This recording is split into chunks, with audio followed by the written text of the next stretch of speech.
예, 이제 제 뒤로 오늘 화요일이니까 한 금요일까지 한 3일 정도가 남았습니다.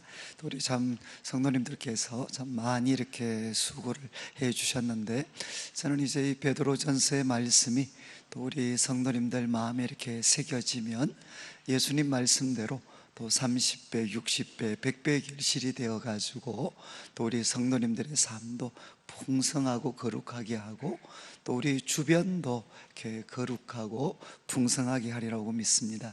이제 우리 어제 다루었던 말씀은 4장 7절부터 11절 말씀을 통해서 이제 그 세상을 이기는 우리 교회의 모습이 참 어떠해야 되는가. 그래서 먼저는 정신을 차리고 근신해서 우리가 기도해야 된다. 그래서 먼저는 기도하면서 우리가 깨어 있어야 되고, 또 이제 만물의 마지막이 가까웠으니까 우리 성도님들이 이렇게 많은 고난도 겪고 어려움도 겪습니다. 그러니까 이제 우리가 교회로 모였을 때 우리 성도들이 참 뜨겁게 우리가 서로 사랑을 해야 된다. 뜨겁게 서로 사랑하는데 그 사랑이 참 우리들의 그 죄까지도 참 덮고 또 그분들을 새롭게 일어나게 해줄 수 있는 그 이제 사랑은 허다한 죄를 덮는다고 했으니까 그 뜨거운 사랑으로 서로를 대하고, 그 다음에 이제 대접하기를, 서로 대접하는데 원망 없이 해야 된다. 그리고 이제 우리 성도님들 각자에게 주신 은사가 있습니다. 그래서 우리 베드로 사도는 두 가지로 나누어서, 하나는 말로 섬기는 은사를 하나님께서 주셨으면 그 말을 할 때 하나님의 말씀을 하는 것 같이 해라. 항상 하나님의 말씀이 기초가 되고 또 성령님께서 깨닫게 해주셔서 우리가 말로 사람들을, 그것이 권면이든 또 지혜와 지식이든 격려든 위로든 하나님의 말씀을 하는 것 같이 하고, 또 우리가 몸으로 우리가 이제 섬기면, 봉사하는 것은 섬기는 은사입니다. 섬기는 은사, 여러 가지로 우리의 몸을 통해서 섬길 때에는 하나님이 공급하시는 힘으로 하는 것 같이 해서 이제 영광이 누구에게 돌려져야 되느냐? 하나님께 우리가 영광이 돌려지게 해야 된다. 이렇게 이제 베드로 사도께서 권면을 했습니다. 그런 다음 이제 다시금 우리 현실로 돌아와서 우리 성도님들이 이 땅에서 겪을 수밖에 없는 이 고난에 대해서 한 번 더 이제 좀 정리하는 그런 가르침을 주게 됩니다. 그래서 우리가 이 고난을 참 어떻게 봐야 되는가? 우리 12절 말씀을 보시면 시작을 이렇게 합니다. 사랑하는 자들아, 사랑하는 자들아. 그러니까 이제 이 사랑하는 자들아라는 것은 우리 2장 11절에도 표현이 되었었죠. 2장 11절, 사랑하는 자들아, 거류민과 나그네 같은 너희를 권하노니. 그러니까 우리가 이제 성경을 이렇게 좀 구분할 때 보면, 이제 베드로 사도 같으면 새로운 단락을 좀 시작할 때 그때 이런 표현을 이렇게 사용을 했습니다. 사랑하는 자들아, 너희들이 이와 같은 사람들이니까 이제 이렇게 살아야 된다. 2장 11절에 사랑하는 자들아, 그리고 또 오늘 4장 12절에도 교회 공동체에서 이렇게 하나님이 주시는 은사, 은혜, 사랑을 받고 이제 너희들은 어떻게 살아야 되느냐? 사랑하는 자들아. 이 말은 무엇이겠습니까? 이제 이 땅을 살아가야 될 우리 성도님들, 이 땅을 살아가야 될 우리 성도님들이 항상 기억해야 되는 것이 무엇이냐? 우리는 바로 하나님께 사랑을 받고 있는 사람들이다. 이제 우리 바로 앞에 나오는 표현, 영광은, 그리고 또 능력은 그분에게 영원 무궁토록 있어야 된다. 아무도 흔들 수 없는 영광과 그 권능을 누가 갖고 계시느냐? 하나님께서 가지고 계십니다. 그런데 우리 성도들은 누군가 하면 영광과 권능이 세세토록 그분에게 속해 있고 아무도 그 영광과 권세를 흔들 수 없는 그 하나님께 속해서 하나님께 특별한 사랑을 우리가 받고 있는 사람들이다. 그리고 또 이것을 성도들과의 관계를 통해서 끊임없이 확인하게 되는, 우리는 누군가 하면 하나님께 사랑을 받고 있고 성도들에게 사랑을 받고 있는 사람들입니다. 우리가 이것을 기억할 때 어떻게 되느냐? 바로 이 세상 속에서 어떤 고난을 만나도 넉넉히 우리가 이길 수가 있다는 겁니다. 그래서 저는 이제 이번 특별 새벽 기도에 이제 조금씩 마무리되어져 가고 있는데, 우리 성도님들께서 한 번 더 이제 하나님으로부터 어쩌면 기도하시는 가운데 또 말씀을 통해서 사랑하는 자들아, 정말 내가 누군가 하면 하나님께 특별한 사랑을 받고 있는 사람이다 라는 것을 한 번 더 확인하실 수 있는 그런 기회가 되시면 좋겠습니다. 그래서 베드로 사도께서 그들을 향해 사랑하는 자들아 이렇게 부른 다음에 이제 너희를 연단하려고 오는 불시험이 있다. 그러니까 불시험이 있다는 거죠. 불과 같은 그런 시험들이 있다. 그런데 이제 제가 강의 안에 드린 그 표현들을 보시면 조금 딱딱하긴 하지만 최종적인 구원이나 영광을 받기 전에 임하는 고난의 일부입니다. 고난의 일부. 그래서 성경은 우리가 참 예수님께서 다시 오실 때 그때 어떤 모습이 될 것이냐, 우리들에게 많은 고난이 있을 거라고 이야기를 하셨습니다. 특별히 이 편지를 받는 우리 성도들은 이제 예수님을 믿고 이교도적인 삶과 그들이 완전히 결별해서 하나님의 백성으로 살아갈 때 주변 세계로부터 다양한 핍박과 환난이 주어졌습니다. 그래서 베드로 사도께서는 이것을 불시험이다, 불과 같은 시험이다. 그러니까 너희들은 이 땅에서 불과 같은 시험, 그것을 만나게 되는데, 이제 사도께서 우리한테 권면한 것은 첫 번째는 뭔가 하면 그것을 이상하게 여기지 마라. 그것을 이상하게 여기지 마라. 그냥 좀 그냥 표현하면 그냥 올 것이 왔다고 생각해라. 당연한 것이 왔다고 생각을 해라. 그거 이상하게 여기지 마라. 이유가 뭔가 하면 이제 12절 다시 한번 보시면 이 불시험은 너희를 망하게 하려고 하는 게 아니다. 이 불시험의 목적이 뭐죠? 그냥 하나님이 허락하신 이유가 뭡니까? 바로 우리를 연단하려고. 그래서 이 베드로전서에 여러 번 나옵니다. 연단하려고, 우리를 더 정금 같은 그런 어떤 존재로 우리들의 믿음을 담금질하시고, 또 하나는 뭐죠? 그런 시험 가운데에서도 하나님께서는 우리들의 믿음을 적용할 수 있는 그런 기회를 주시는 겁니다.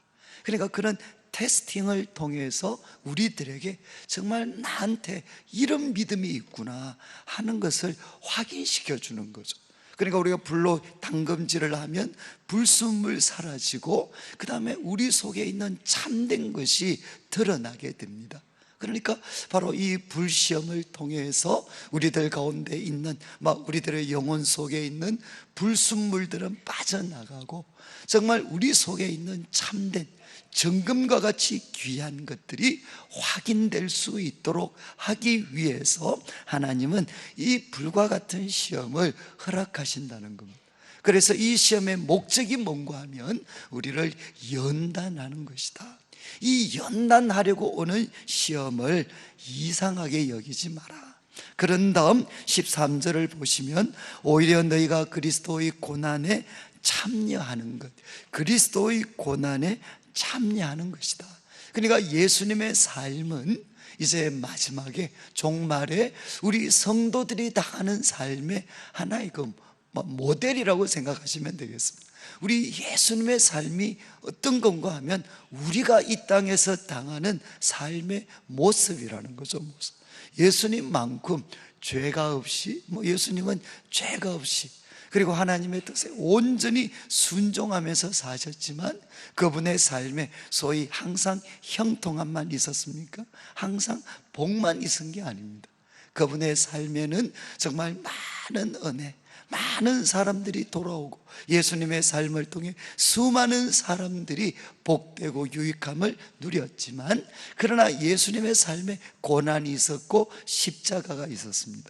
이것이 바로 우리가 거쳐가야 될 삶의 모습이라는 겁니다. 그러니까 우리가 그리스도의 그 고난에 참여하는 것으로 뭐하라고 했습니까?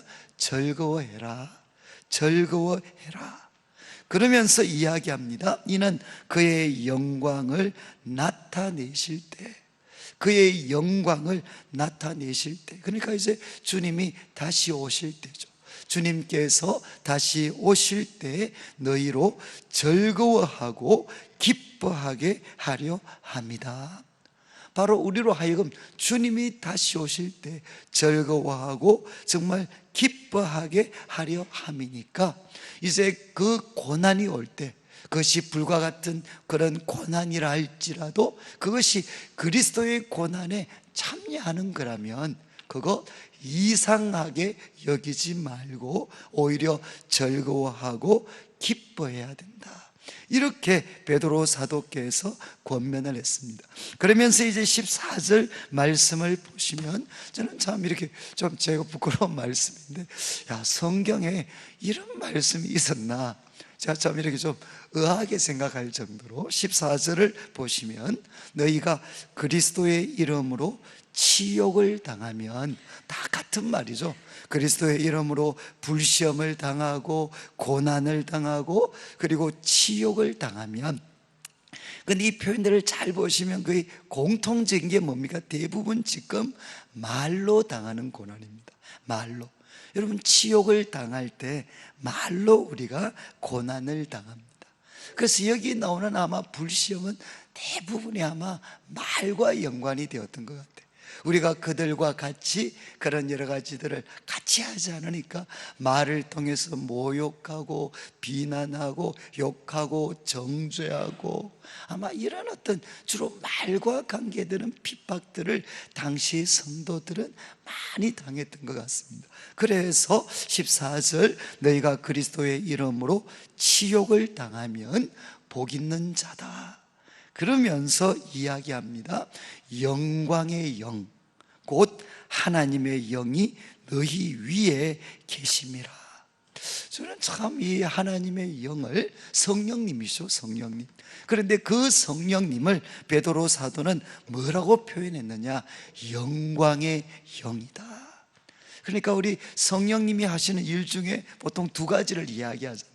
하나는 뭡니까? 우리가 하나님의 자녀된 것을 인쳐주신다, 인쳐주신다.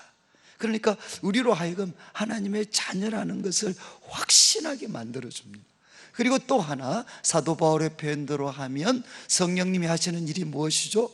우리가 앞으로 누리게 될 그 구속의 영광, 구원의 영광이 있습니다. 그 영광의 보증이 되신다. 그러니까 이 보증은 뭐죠? 앞으로 받을 것을 확신하게 만들어주는 겁니다. 그러니까 이 성령의 그 보증, 우리에게 보증을 해주시면 우리에게 무엇이 생기게 되느냐? 바로 소망, 살아있는 소망이 일어나게 됩니다.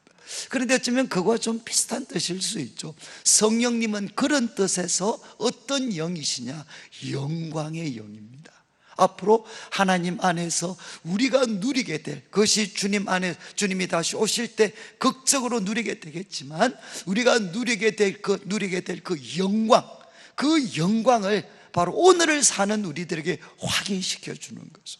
그래서 그런 뜻에서 우리 성령님 그 영광의 영이 우리들 가운데 임해서 이 고난이 끝이 아니라는 겁니다. 이 고난은 반드시 어디를 향하게 되어 있느냐?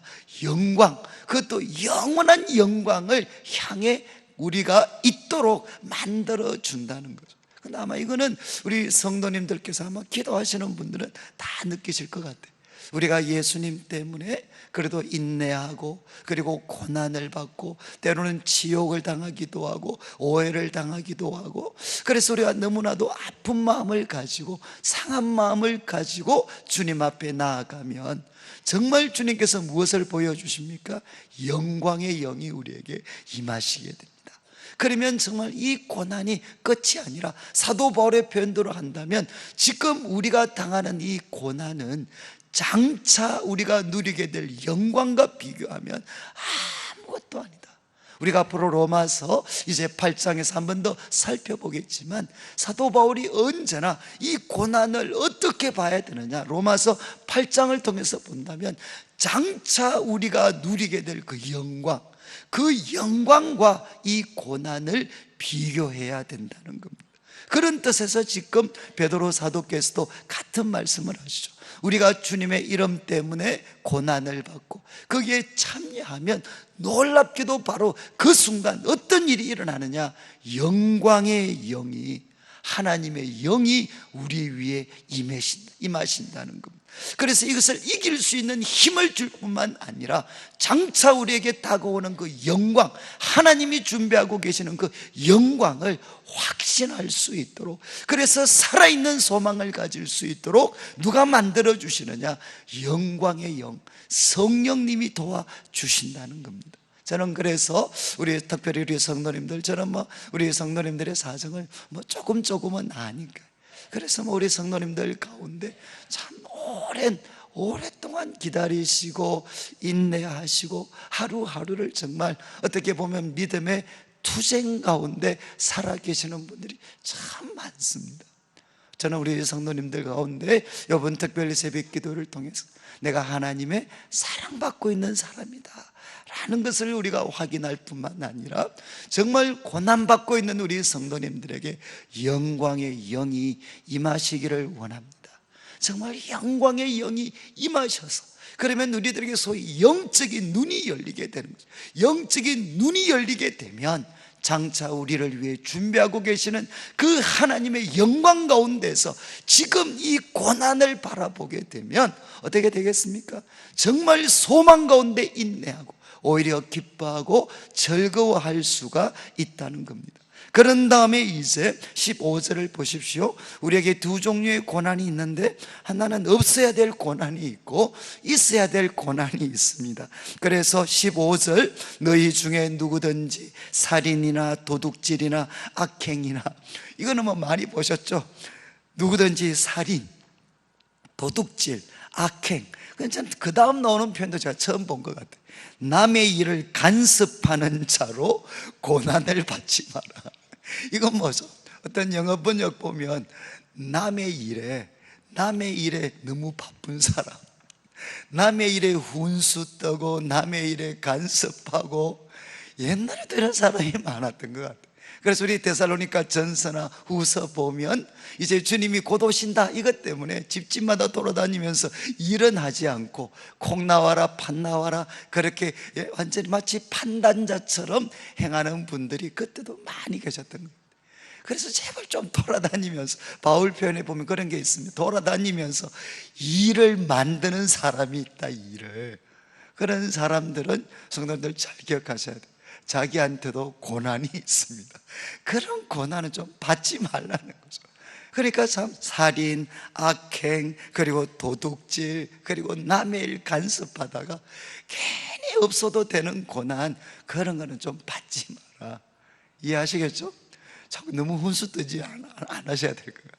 그리고 이제 이야기합니다. 고난을 받지 말려니와 16절, 만일 그리스도인으로 고난을 받으면 부끄러워하지 말고 도리어 그 이름으로 하나님께 영광을 돌려라. 여러분 아시겠죠? 이제 피해야 될 고난, 불필요한 고난은 받지 말고, 그렇지만 우리가 그리스도인으로서 우리가 마땅히 피할 수 없이 당하는 고난이 있다면 정말 내가 그 이름으로 내가 그런 고난도 내가 받을 수 있는 사람이 됐구나. 그래서 그 이름으로 말미암아 하나님께 영광을 돌려라. 이거는 아마 우리 성도님들이 사도행전 5장, 우리 창고 9절, 5장 41절 보면 그때 참 이 사도들이 참 초대교회가 세워지고 나서 그 어떤 장로들, 그리고 그런 어떤 소위 그런 어떤 제사장이나 이런 사람들이 위협을 당했습니다. 그리고 맞았죠. 그런데 그때 이제 사도들이 바로 우리가 그리스도의 이름 때문에 이런 고난을 받는 것 때문에 그들이 오히려 기뻐했다, 이런 표현들이 나옵니다. 그래서 이제 베드로 사도는 이야기합니다. 어쩌면 자기에게도 있었죠. 성령 충만 받고, 그리고 또 백성들 3,000명 5,000명 그렇게 회개하고 돌아오고 놀라운 구원의 역사가 나타날 때도 또 피할 수 없었던 게 뭐냐, 그 이름으로 많은 고난을 겪었습니다. 그러니까 그 이름으로 당하는 고난이라면 오히려 하나님께 영광을 돌려라.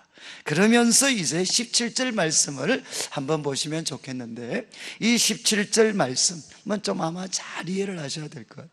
하나님의 집에서 심판을 시작할 때가 되었나니, 만일 우리에게 먼저 하면 하나님의 복음을 심판하지 아니하는 자들의 그 마지막은 어떠하며, 또 의인이 겨우 구원을 받으면 경건하지 아니한 자와 죄인은 어디에 서리요.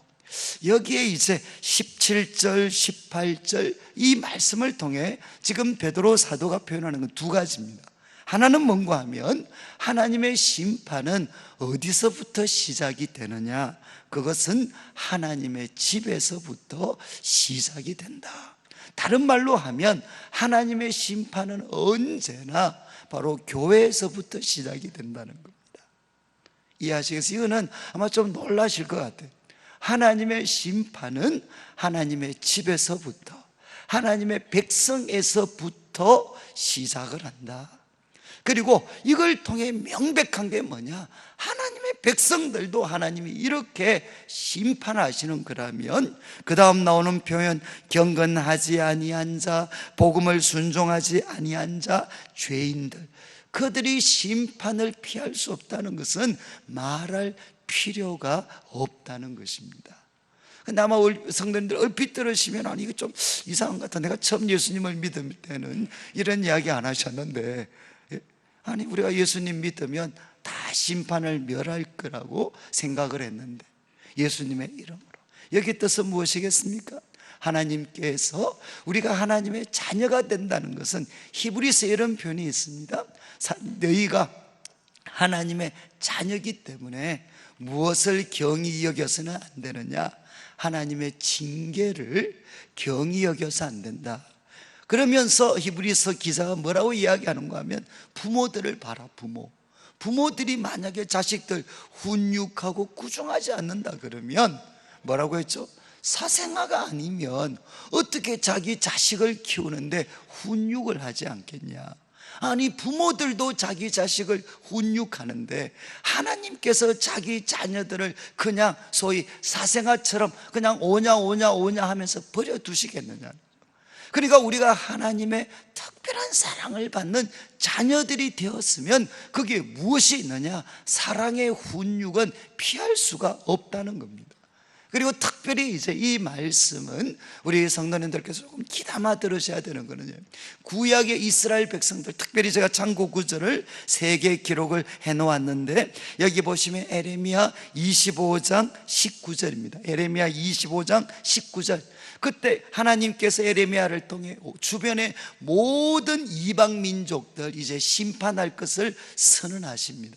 선언하시는데, 그 선언하시면서 이렇게 이야기하죠. 하나님은 바로 그 성전에서 하나님의 백성들로부터 심판을 하셨다. 그렇다면 이게 보여주는 게 뭐냐, 다른 민족들도 하나님이 심판하신다는 것을 명백하게 보여주신다는 것.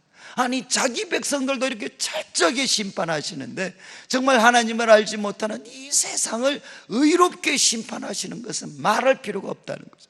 특별히 에스겔서 9장 5절 6절은 나중에 한번 보시면 좋겠습니다. 정말 하나님의 그 심판이 어디서부터 시작하느냐, 예루살렘에서, 특별히 성소에서부터 시작한다. 하나님의 그 칼, 하나님의 심판은 성소에서부터 시작할 것이다.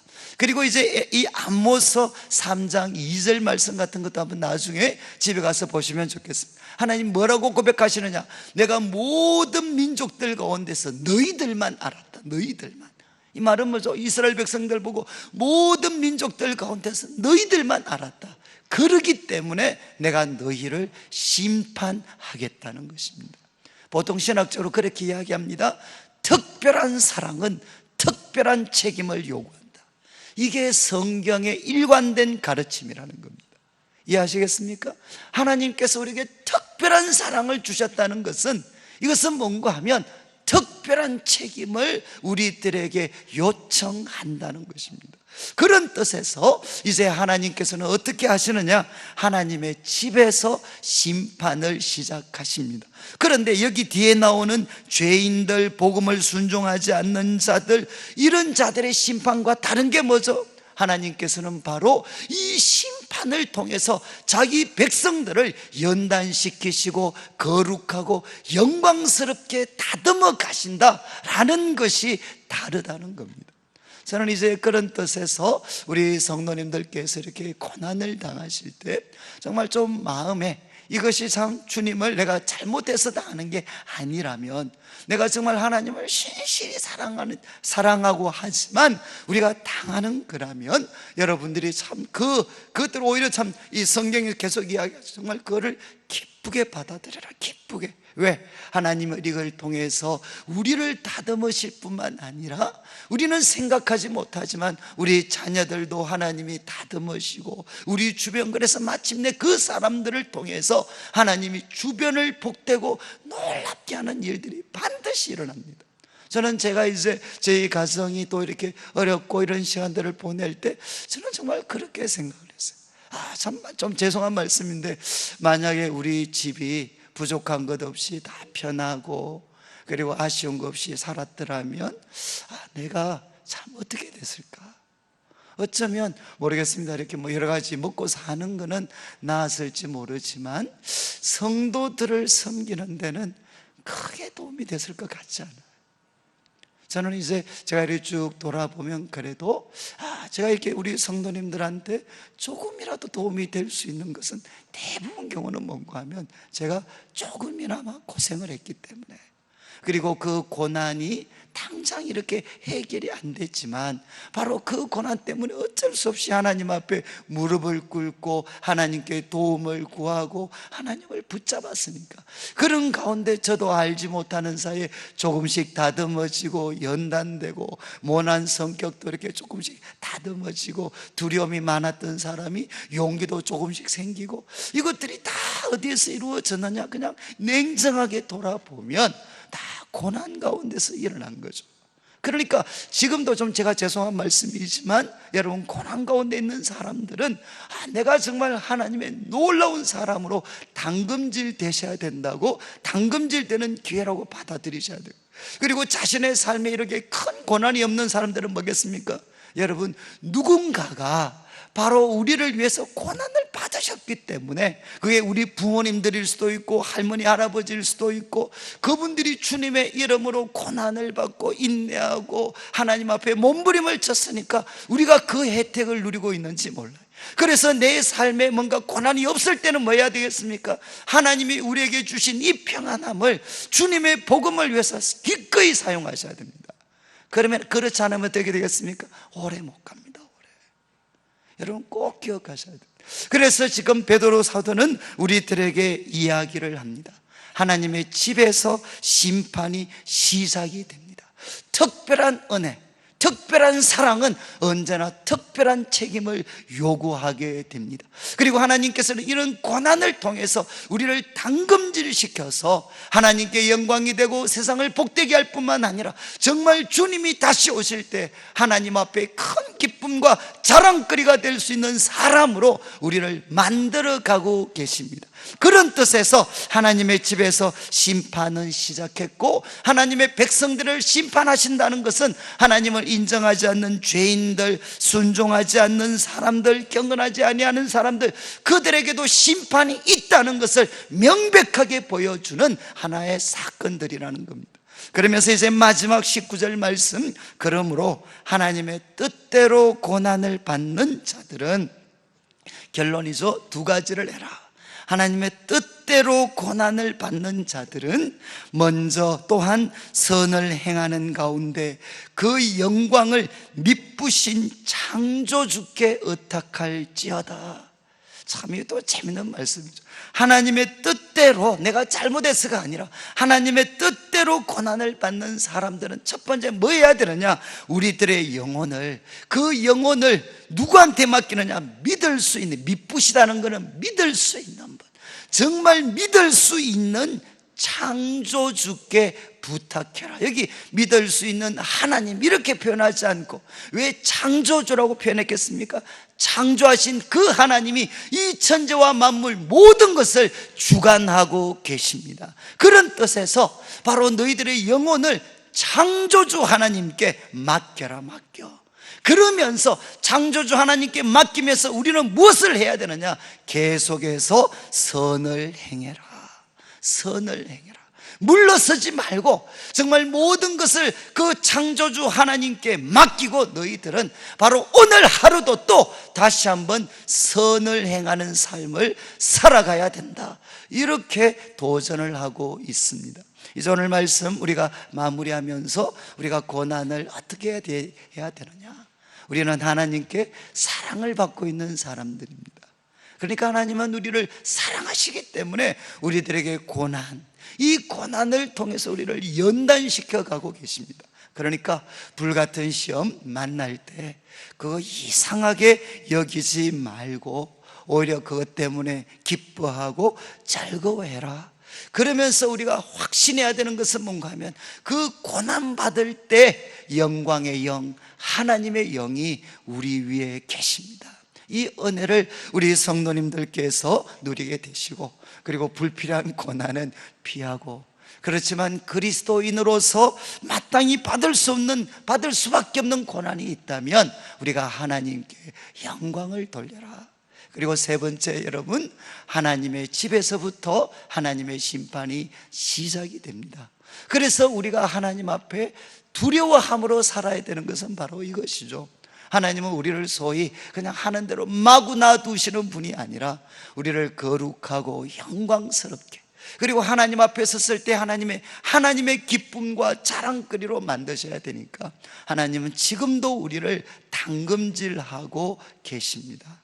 그러니까 우리가 고난을 받을 때 하나님 더 의지하고 특별히 창조주 하나님께 맡기고 바로 오늘도 선을 행하며 살아가는 우리 성도님들이 되셔서, 여러분, 이 고난을 통해서 저는 우리 성도님들이 더 강해지고 거룩해지고 하늘의 기쁨과 즐거움으로 가득 차게 되고, 그리고 또 장래에 대한 소망, 살아있는 소망이 우리 성도님들 영혼 속에 넘치게 되셔서 정말 하루하루를 오직 의인은 믿음으로 말미암아 살리라, 믿음으로 살아가실 수 있는 우리 성도님들 되시기를 주님의 이름으로 축원합니다.